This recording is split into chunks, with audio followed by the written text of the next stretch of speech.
श्री स्वामी समर्थ. ताई आणि दादांनो, यावर्षी 3 मार्च रोजी पौर्णिमेला पहिला चंद्रग्रहण येत आहे. तर हे चंद्रग्रहण भारतामध्ये दिसणार का? ग्रहण स्पर्श म्हणजेच ग्रहण कधी सुरू होईल, ग्रहण कधी संपेल, वेदादी नियम पाळायचे का? पाळायचे असल्यास कोणते नियम पाळावे व कधीपासून पाळावे? गर्भवती महिलांनी, वृद्ध माणसांनी आणि लहान मुलांनी कोणते नियम पाळावेत? ग्रहण काळात काय खावे, कोणते मंत्र म्हणावे, कोणते पुस्तक वाचावे किंवा कोणती सेवा करावी, आपली काळजी कशी घ्यावी, अशी सर्व माहिती या आजच्या व्हिडिओमध्ये आपण पाहणार आहोत. त्यामुळे व्हिडिओ पूर्ण बघा.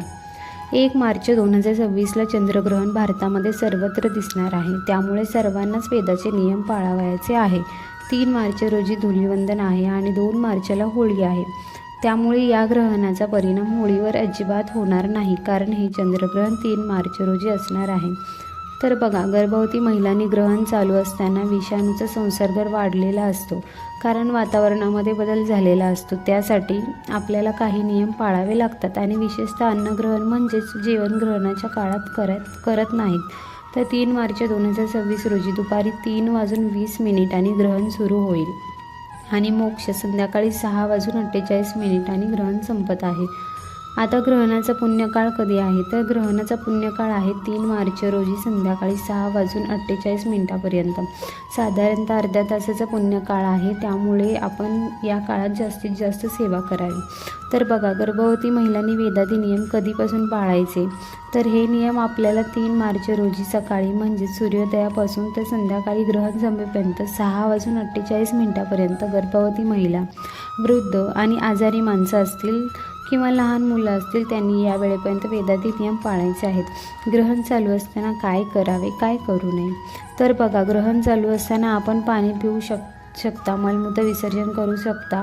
गर्भवती महिलांनी या काळात अजिबात झोपायचं नाही. त्यांनी या काळात जेवणसुद्धा करायचं नाही. गर्भवती महिलांनी सकाळी 11 वाजेपासून हे नियम पाळायचे आहेत. महिलांनी जेवण कधी करावे? तर यांनी सकाळी 11 वाजेच्या आत पोटभर जेवण करून घ्यावे आणि वृद्ध माणसं किंवा आजारी माणसं इतका वेळ राहू शकत नाहीत. त्यामुळे त्यांनी हे नियम नाही पाळले तरी चालेल. पण गर्भवती महिलांनी हे नियम आवर्जून पाळावे. ज्यांना जेवढं शक्य होईल त्यांनी तेवढे ग्रहणाचे नियम पाळावेत. ग्रहणामध्ये जप करावा, देवपूजा करू शकता. ग्रहण संपल्यानंतर स्नान करावे. ग्रहणाच्या पुण्यकाळात शक्य होईल तेवढे जप स्तोत्राचे पठण करावे किंवा तुम्ही अगदी छोटेसे पारायण देखील करू शकता. या वेळेत आपण श्री स्वामी समर्थ या नामाचा जप करू शकता किंवा कोणत्याही तुम्हाला आवडेल त्या नामाचा तुम्ही जप करू शकता किंवा 11 माळी जप करू शकता किंवा लक्ष्मी मंत्र, भगवान विष्णूचा मंत्र, स्त्री सूक्त, पुरुष सूक्त याचे पठण करू शकता. ग्रहण काळामध्ये केलेल्या आध्यात्मिक सेवा अत्यंत प्रभावी असते. ग्रहण काळात केलेल्या सर्व सेवा कधीही वाया जात नाहीत. तसे ग्रहण काळात ईश्वराचं नामस्मरण करा. शुद्ध भावना ठेवा. शक्यतो गर्भवती महिलांनी ग्रहणाच्या काळात बाहेर फिरू नये, झोपू नये, काहीही कापू नये, पायाची आडी घालू नये. ग्रहण चालू होण्याच्या आधी आपल्या घरातील सर्व वस्तूमध्ये तुळशीचे 1-1 पाने टाकावी. अगदी पिण्याच्या पाण्यापासून भाजीमध्ये, पिठामध्ये आपण ज्या ज्या वस्तू खाण्यापिण्यासाठी वापरतो त्या सर्व वस्तूमध्ये तुळशीचे पाने टाकावी.